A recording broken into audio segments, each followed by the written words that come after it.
Hey, Troutfish Holland here, coming to you from the orchard. It's been a long time since I posted a video. A lot of that's been because of my work schedule. I've been really busy. And part of that also has been my camera died last year. I just got a new one and got it up and running, so hopefully we can get some videos up of the orchard and other things around the house here this year. And it's May 20th, 2018 right now.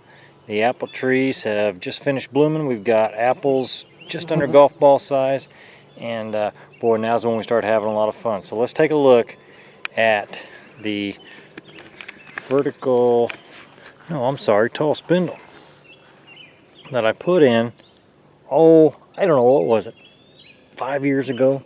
Put this in. A lot of changes have been made simply because fire blight came through here and destroyed a bunch of the original trees. This is one I've replaced with a gold rush. We had our first decent crop of gold rush last year, and I gotta say, it's a great apple.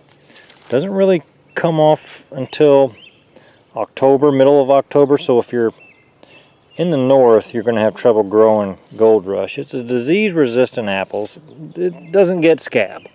I've seen fire blight on gold rush, not to the point where it destroyed the tree, but I've seen fire blight. There's a little bit of curculio damage right there. But here's what gold rush really has a problem with. That's cedar apple rust. Not the blonde spots, but the rust colored spots. It's cedar apple rust, and despite sprayings, I've got some showing up in the orchard this year. It's not going to consume the trees, so we're okay. But I'll look at my sprays for next year. There's a lot of cedar trees around here. There's just no avoiding it. So here's another gold rush. Oddly enough, this one's on. That is a M7 rootstock. Just planted out here on the end. I'll do my best to keep it contained. Now we get into more of the row here. We got a B9 gold rush. The trees here are really just putting on some fruit. Again, curculio damage. When these apples get about the size of a dime, I start seeing curculio, and he's been out here lately, as you can see. So hopefully I can get him under control, and when we go to thin these apples out, we'll thin out the bad and keep the good. Now, filling in. These two trees died on me. Well, I actually took them out because they were blighted, so I filled them in.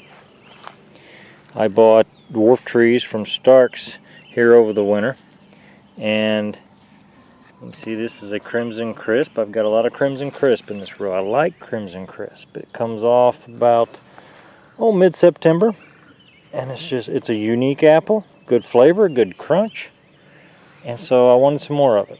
It's not a perfect apple. It's scab resistant. I don't see cedar apple rust on it. Powdery mildew seems to be pretty good. However, I have seen fire blight on it, which you'll get with all apple trees, but I have seen fire blight on it. Here's Honeycrisp. I've got two Honeycrisp trees. Still here, still for experiment, just to see how a Honeycrisp does in southern Indiana. I've gotten Honeycrisp off of these trees in early August, and they've been good. They've been good. I don't know if I could ever make a crop of them, but they've been good. And here's a couple of Crimson Crisp, a light crop last year. Look to be loaded up pretty heavy this year. So I may consider thinning them out a little stronger this year so I can get more of a crop next year. So definitely some biennial tendencies there. Here's another tree filled in. This is a Crimson Crisp. These Crimson Crisp were part of the original planting. These are new. These were Supreme Dwarfs from Stark's. This tree's grown 6 inches this year, 6 to 8, and right now it's probably up to my chin. It's probably 5 foot tall right now. So a nice little tree coming out here. filling in the gaps. A couple more Crimson Crisp that I grafted onto the B9 stock a couple of years ago because the original trees were blighted, so I cut it off there and regrafted, and it worked. They look good. Something of note, I came out here yesterday midday and I noticed a lot of these new shoots, one right here in particular, a lot of these new shoots were flagging out here on the end, and they were like this. And I thought, oh no, I've got fire blight back. And it really, I thought about it all night. How did I miss it? What did I miss? I got fire blight back, and well, looks like that was just because of the sun. It was a hot day, this new growth out here in the sunshine, and you know, it was responding just a little bit. And now that it's later in the evening and that growth has perked back up, so I am a much happier orchardist this evening. Here's a Jana Gold. Jana Gold's a disease magnet. It gets everything. But boy, it's a good apple. Good apple. We got a good crop just out of these 2 trees last year. You can see some aphid damage here. Hard to get them when they curl up the leaves like that, but aphid damage there. I try to do minimal spraying on these trees, but this time of year you gotta get in there and get after it. And again, a little bit of rust damage on Jana Gold despite some sprayings. I tried to treat that with what we call a Captozeb. It's a mixture of Captan and Mancozeb, and didn't do real well for me. Maybe I need to increase a little bit the Mancozeb portion of it. So either I go to Rally 40 next year and just whoop it, or increase the Mancozeb. This is a Gold Rush on B9, 2nd year, and it might be the 3rd year.